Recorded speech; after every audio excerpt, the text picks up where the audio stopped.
इस क्वेश्चन में हमें इन ऑप्शंस को चेक करना है कि इनमें से कौन कौन सी ऑप्शंस सही हैं।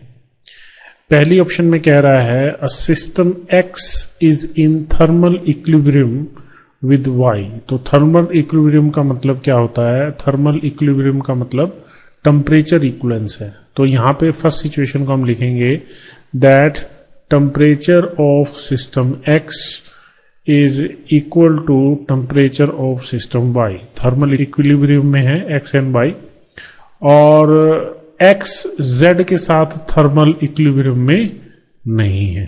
सो this is the situation in the first option. तो फिर कह रहा है system Y and Z may be in thermal equilibrium with each other. तो यहां पे आप देखें बिल्कुल सिंपल है, तो इस चीज की पॉसिबिलिटी नहीं है। ठीक है, एक्स वाई के साथ इक्विलिब्रियम में है, मतलब एक्स और वाई का टेम्परेचर सेम है। ठीक है, और एक्स का थर्मल इक्विलिब्रियम जेड के साथ नहीं है, मतलब दोनों का टेम्परेचर सेम नहीं है। तो इसका मतलब वाई और जेड का टेम्परेचर सेम नहीं हो सकता। तो this option is wrong. Second option, a system X is in thermal equilibrium with Y. So Tx is equal to Ty, okay, but not with Z. So not equal to Z.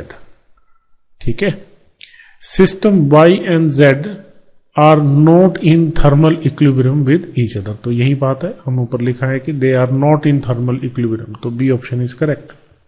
C, a system X is neither in thermal equilibrium with Y nor with Z. So Tx is not equal to Y and not equal to Z. The system Y and Z must be in thermal equilibrium. अब ये क्या बोल रहा है? Must be in thermal equilibrium with each other. So it is not necessary. Suppose इसका temperature 60 degree है, इसका 50 degree है, ठीक है, और ये हो सकता है 70 डिग्री हो। तो अब ये दोनों टेम्परेचर तो अलग अलग हैं, so they must be in thermal equilibrium, ये जरूरी नहीं है। ऐसी पॉसिबिलिटी है कि ये 60 डिग्री है, ये 70 डिग्री है, वाई ये वाला जो सिस्टम वाई है, और जो जेड है वो भी 70 डिग्री है। तो 60 और 70, 60 एंड 70 इक्वल नहीं है, बट ये दोनों इक्वल है। ठीक है, तो मस्ट बी इक्वल, तो ये पॉसिबिलिटी नहीं है। So C is wrong. और डी में ये यही कह रहा है that the system Y and Z may be in thermal equilibrium. तो अगर ये कंडीशन सेटिस्फाई होती है, so Y and Z may be in thermal equilibrium yet they are not in thermal equilibrium with X. So D option is correct.